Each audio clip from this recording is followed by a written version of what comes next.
Tala Falava. Hola. Casalelia Maengo.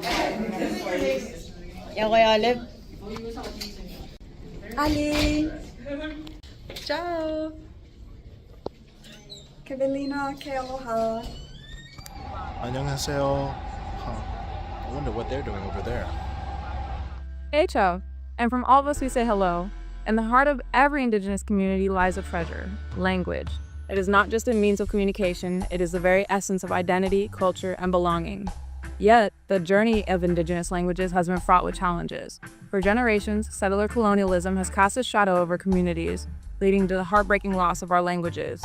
Forced assimilation in boarding schools, rampant fear, and the relentless march of time has silenced voices that once echoed through the land.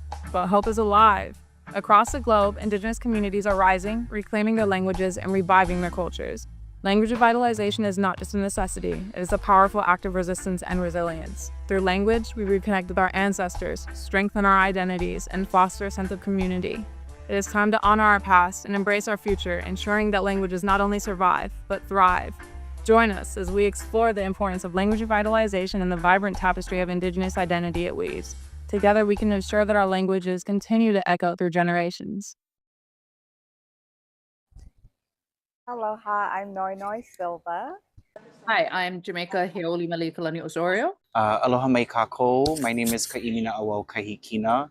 I am a professor of both Hawaiian and Indigenous politics in the Department of Political Science and also of Olelo Hawaii in the Kauai Hueleni Center for Hawaiian Language. Native Hawaiian, queer, wahine, scholar, educator, activist, and artist born and raised in Palolo Valley. I'm a PhD student in the Department of Political Science and a graduate research assistant and a freelance researcher. Language revitalization means more access to Olelo Hawaii. Growing up, I did not grow up with access at all to Olelo Hawaii. The only access I would have had would have been through hula, being raised in a family of, my mother was a Hawaiian musician. So, for me, language revitalization means developing more and more access. And that comes in, it's our job to continue to develop more access for other, individuals who are interested and who want to participate. My understanding of the way it's been used is that there are languages who have suffered under colonialism or situations of diaspora in which the language then becomes less and less spoken and then is on the verge of not being spoken at all.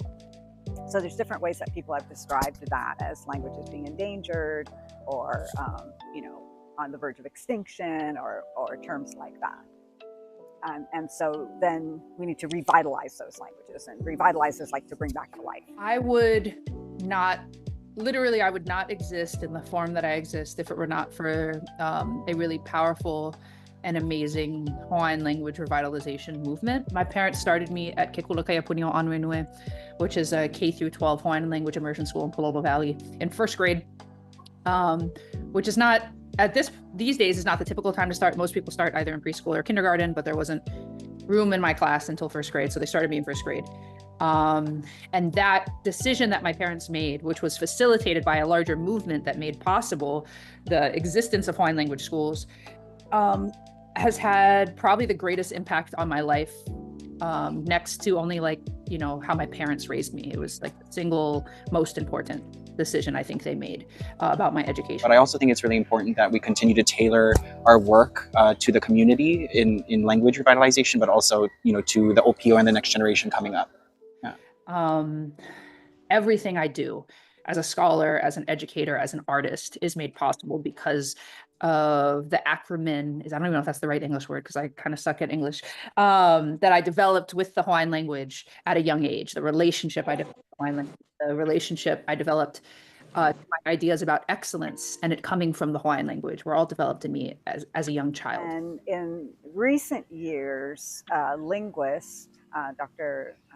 Wesley Leonard, Professor Wesley Leonard, has proposed that we, especially if we are doing the language revitalization or reviving our languages ourselves as Native people, we should use the term reclamation because we're reclaiming it for ourselves. So that's the difference between the two. I think about how many people, how many Hawaiians, and even allies in Hawaii who are not Hawaiians who have had this experience, who have been radically transformed by being educated in the Hawaiian language. I think about what that's made possible over the last decade in particular, as people like me and those even just a little older than me have kind of come into adulthood and started to engage in the Hawaiian movement more broadly, and have brought with us our knowledge of the Hawaiian language that our parents, that our grandparents didn't have, right? That there was this gap between our great-grandparents and basically until, you know, the mid 80s, where Hawaiian was not commonly spoken. I don't think this is just me, this isn't just my argument, but there's an argument that can be made that really a lot of the really incredible Hawaiian movement work that's taken place over the last 10, 15, maybe even 20 years would not be possible without language revitalization.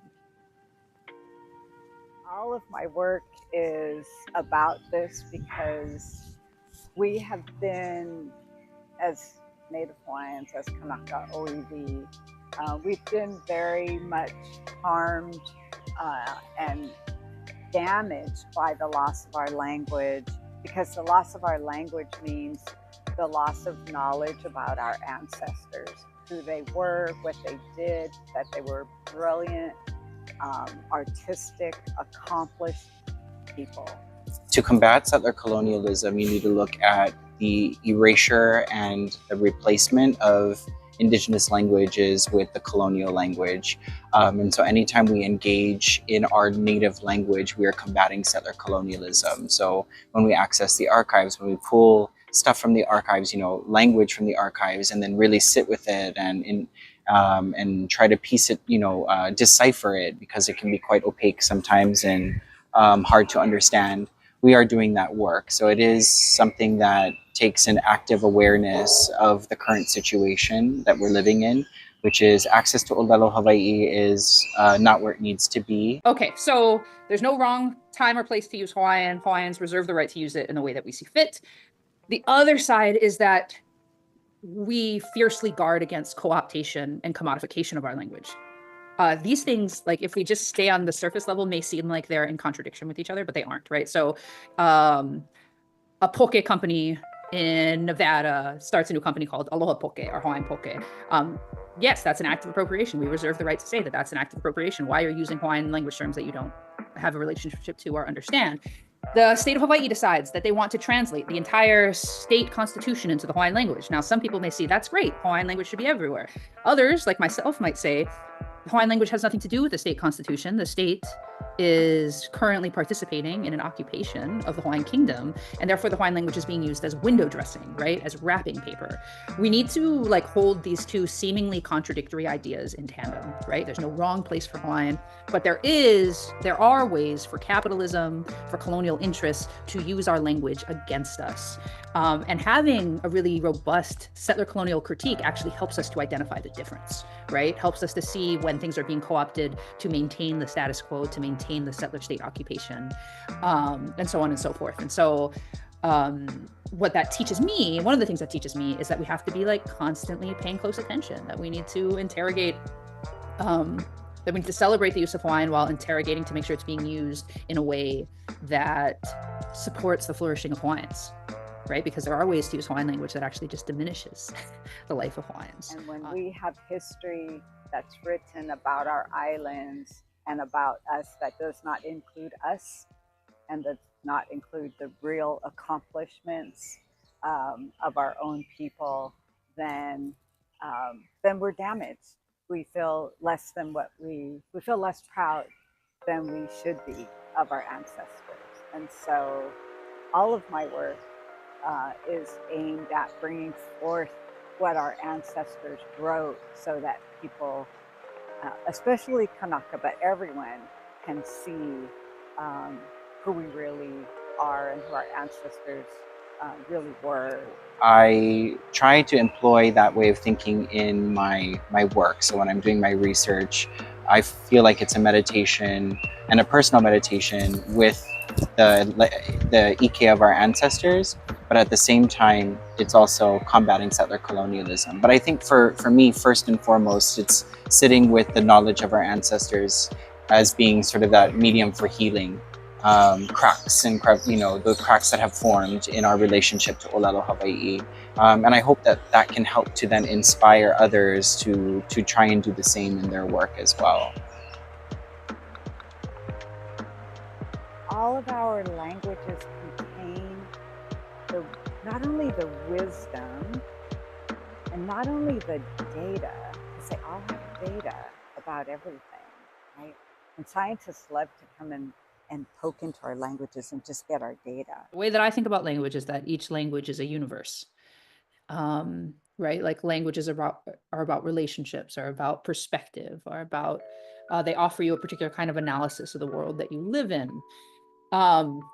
So to me, one, I think prioritizing learning non-colonial languages, right? So like not French, English, Spanish, although Spanish is an interesting case because of how widespread it's become in like Latin America and South America. But anyway, prioritizing non-colonial languages is really important because it offers a completely distinct universes to that of the colonial imagination. And so in Hawaii, that language is Hawaiian, but it's not any more important than learning any other language.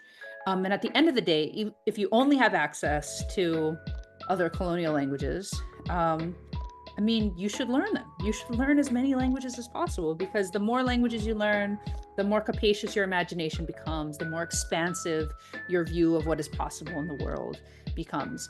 And as much as you can, if you can prioritize, again, those native languages, I just believe that there's so much more possible for our future if we learn and speak languages that were not instrumental in the development of capitalism, or not instrumental in the development of patriarchy or heterosexism, that don't actually have words to express those things because they're so foreign to them.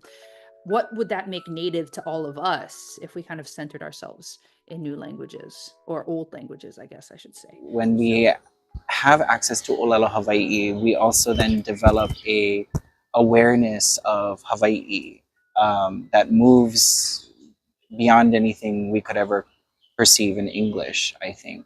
We're talking about people who observed this place and lived in this place for a very, very long time, developing a very intimate and strong connection with their environment and with their communities. And so I think, if we want to do the work, the painstaking work of caring for our land, caring for our seas, caring for our environment, it means that we must start redeveloping that relationship to language again in ways that foster that connection. They're expressions of our human experiences, and they're expressions of our intellects and our artistry, and so they're inherently valuable, as are we, as are all Native people are inherently valuable. And so the wisdom of our languages is also inherently valuable. Thank you for watching, and for those who participated in making this video happen. We appreciate your time, effort, and support. Our reason for this project is to understand the importance of indigenous languages, because through time, colonization, and settler colonialism, many indigenous people and their languages have been impacted heavily. We want to shed light on why indigenous languages are important and needed and vital to the overall being of life. Thank you so much for watching again. Saijian. Run to the never shore, 'cause cool is power.